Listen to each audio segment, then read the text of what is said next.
What just happened in Baltimore is more than just a bad game. It's a full-blown crisis for a team that was supposed to be fighting for a Super Bowl this season. The Ravens didn't just lose to the Texans. They got humiliated at home, and the problems go way beyond the scoreboard. This wasn't just a 44-10 blowout in Week 5. It was a meltdown in every phase of the game. And now the pressure is hitting the walls of the locker room, the coaching staff, and especially defensive coordinator Zach Orr. After the dust settled from that disaster against Houston, John Harbaugh finally spoke out, and everyone wanted to hear just one thing. Is a change coming on defense? The fan base is furious, and for good reason. This team has allowed 37 or more points in 4 of the first 5 games. Think about that. That's not a bad stretch. That's a pattern. That's identity-level failure. And while some were expecting Harbaugh to hint at some kind of shift, maybe even open the door to replacing Zach Orr, his response was the exact opposite. He shut the conversation down almost immediately. When asked if he's considering changes on the defensive staff, he said, "You try to do the most productive things, and I do not think that's the answer. We have to go to work. We need to stick together. We need to find ourselves." That's a coach doubling down. That's a head coach saying he's not about to sacrifice his defensive coordinator just because the fan base is angry, at least not yet. But the fans aren't just reacting emotionally. The numbers speak for themselves. This isn't a team with an occasional bad day. This defense is historically bad right now. They're allowing teams to walk up and down the field like it's a scrimmage. The Texans, who came into this game ranked near the bottom in red zone and third down offense, looked like one of the best offenses in the league. They converted, they dominated time of possession, and they moved the ball with ease. At one point, Houston had 27 first downs compared to just 12 for the Ravens. That's not just bad, that's embarrassing.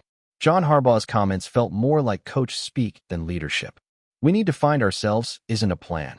It's a placeholder. And with all due respect, this team hasn't looked like it knows what it's doing for weeks now. They're not just losing, they're not even competing. That's what has the fan base so upset. There's no fire, no edge, no urgency. And while the Ravens are dealing with injuries, no Kyle Hamilton, several key guys out, Harbaugh himself admitted that injuries aren't an excuse. Every team is dealing with injuries. Look at San Francisco. Look at other contenders. They find ways to win. Baltimore, they're finding ways to look worse every week. Let's talk about what this really is. This isn't just a defensive slump. This is the same pattern we saw last season. Zach Orr's defense started slow, got carved up early in the year, and then needed major changes mid-season to survive. Now, in year 2, it's happening again, except this time it looks even worse. And now we've got a team that's lost 4 out of 5 games, just got booed off the field by their own fans, and heard "Fire Harbaugh" chants echoing through the stadium. That's not a normal loss. That's a crisis. And here's what's really telling. The players are starting to sound disconnected too. Kyle Van Noy was asked point-blank if the coaching staff's messaging is getting through to the players. His answer? "That's probably above my pay grade." That's not exactly a vote of confidence. In fact, he looked unsure, even uncomfortable when answering. He hesitated, stumbled on his words, and then gave the type of vague response that feels like he's holding back. That's a red flag. This team is not in sync, and you can see it everywhere, not just in the locker room, but on the field. The defense is playing soft. They're giving huge cushions to receivers, letting teams move the ball with simple, short passes. It's the old bend-don't-break philosophy, except now they're bending and breaking on every single possession. They've allowed just 2 punts over the last 2 games. That's 20 straight defensive possessions where the other team either scored or the clock ran out. No turnovers. No momentum swings. Nothing. And let's not forget how bad the tackling has been.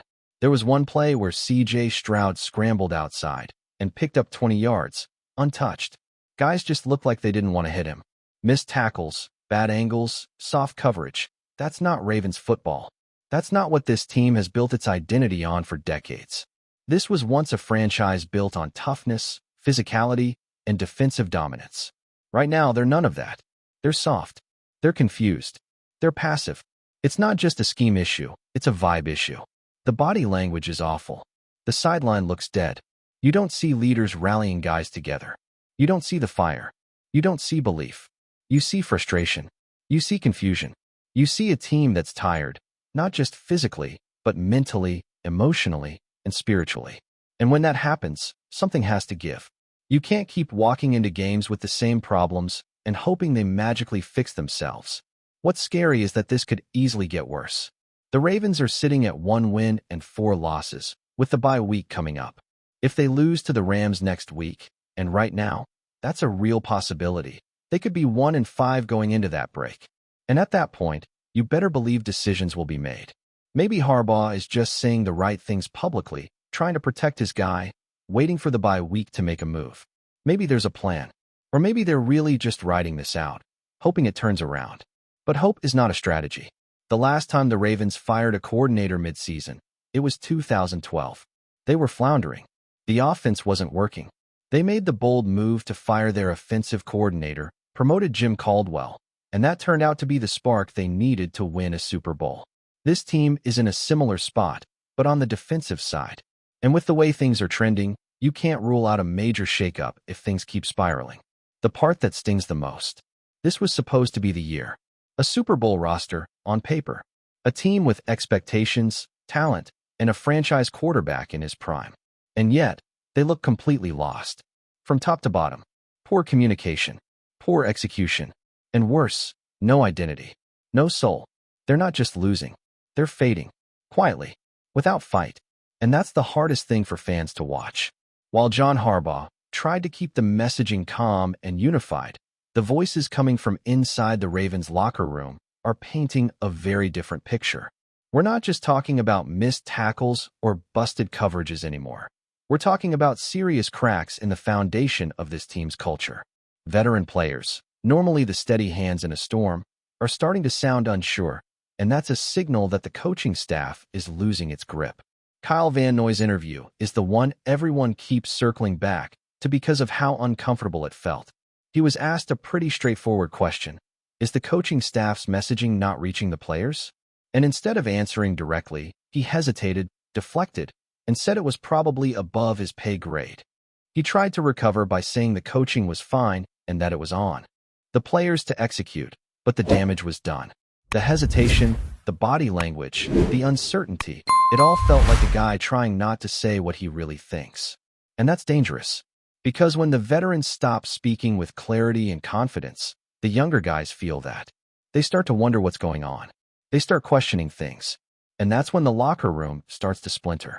There's already confusion showing up on the field, not just in blown assignments, but in communication breakdowns.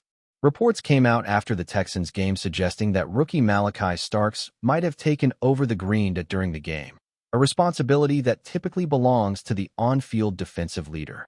That's the guy calling out alignments, making adjustments, basically being the brain of the defense on the field. Initially, everyone thought that role belonged to Teddy Buchanan in Kyle Hamilton's absence.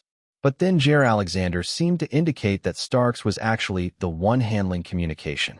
So now we're wondering, who's really in charge of this defense when the game starts? Are the players even sure who's calling the shots on the field? Because if you've got rookies trying to run the communication while the veterans are unsure of the coaching staff, that's a recipe for total chaos. It's not just a scheme problem anymore. It's not even just execution.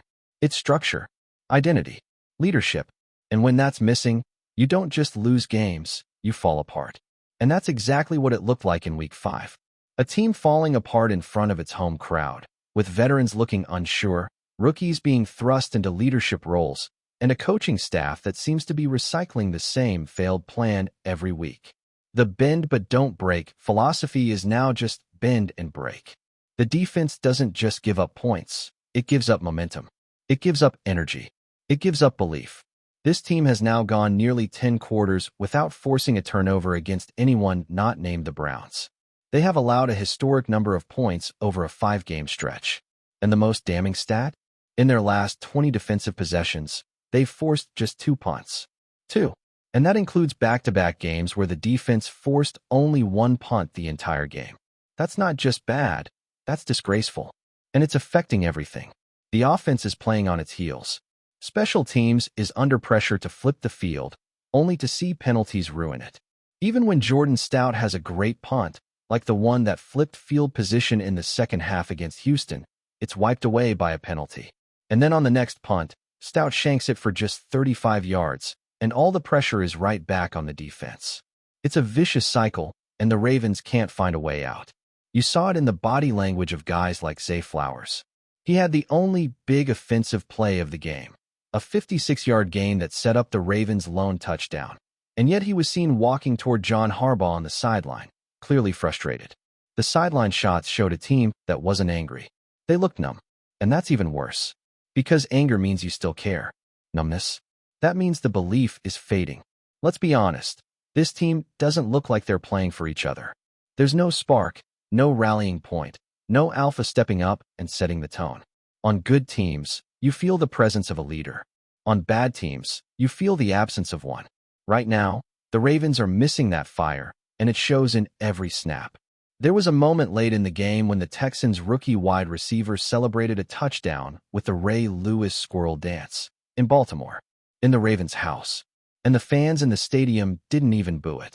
Because what are they supposed to say? Their team is getting clowned on their home turf, again.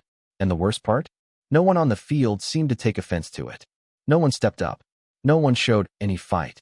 That says a lot. At this point, the Ravens don't just have a Zach or problem. They have a Ravens problem. A full organizational funk. And the schedule's not waiting for them to figure it out. There are winnable games ahead, sure, but if the team doesn't fix its culture and leadership, the matchups won't matter. The holes are too deep. And for all the people pointing to 2012 as a hopeful comparison, when the Ravens fired their offensive coordinator mid-season and went on to win the Super Bowl, here's the difference. That team had Ed Reed, Ray Lewis, Terrell Suggs, Haloti Ngata. That team had men in the locker room who wouldn't let the season die, who wouldn't allow this kind of collapse. Right now, it's not clear who those guys are on this version of the Ravens. They've got talent, sure, but talent doesn't lead. Talent doesn't build culture. Leaders do. And if Harbaugh can't find a way to tap into that, or if the leaders in that locker room have tuned him out, this season's already lost. And what about the front office? What's their role in all this? They built this roster with championship expectations. They invested big money. They made aggressive moves. But where's the accountability? Because if Zach or's unit continues to fall apart and nothing happens, no change, no adjustment, no message, then what exactly are we doing here? Just hoping things get better on their own? Before we dive in, don't forget to hit that subscribe button and give this video a thumbs up. Your support keeps us bringing you the latest news on the Baltimore Ravens. And hey, drop your take in the comments below. We want to hear from the flock.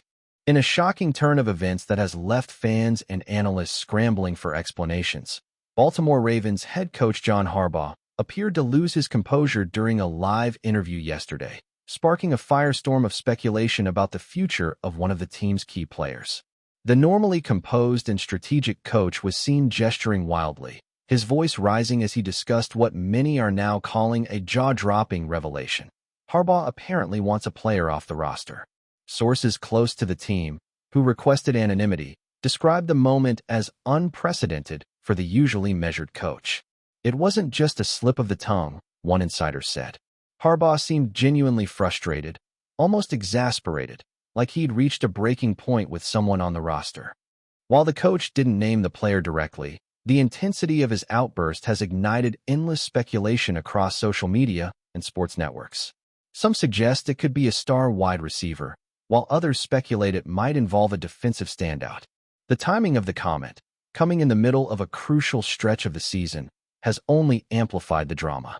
Ravens fans, known for their loyalty but also their fierce opinions, have been divided in the aftermath. Some are calling for Harbaugh to clarify his statements immediately, fearing a potential locker room shakeup, while others argue that the outburst could signal a strategic move behind the scenes. Analysts point out that the NFL is no stranger to sudden roster changes, but rarely does a head coach broadcast his frustrations so openly. It's the kind of moment that could define a season, said one commentator. Either it sparks a much-needed change, or it creates tension that reverberates far beyond the team's headquarters. As the rumor mill churns, betting lines, fantasy football leagues, and team insiders are all buzzing with speculation. Could this be the beginning of a blockbuster trade? Or is it simply a moment of unfiltered honesty from a coach under pressure? Harbaugh's camp has yet to release an official statement, and the Ravens organization remains tight-lipped. One thing is certain, The NFL world is watching closely, waiting to see who might be the next to don a new uniform, or whether the fallout from this live tirade will reshape Baltimore's locker room dynamics entirely. That's it for this update. If you enjoyed the video and want to stay in the loop with exclusive news on our Baltimore Ravens, make sure to subscribe and hit that like button. We'd love to hear what the flock thinks. Drop your thoughts in the comments. See you in the next one.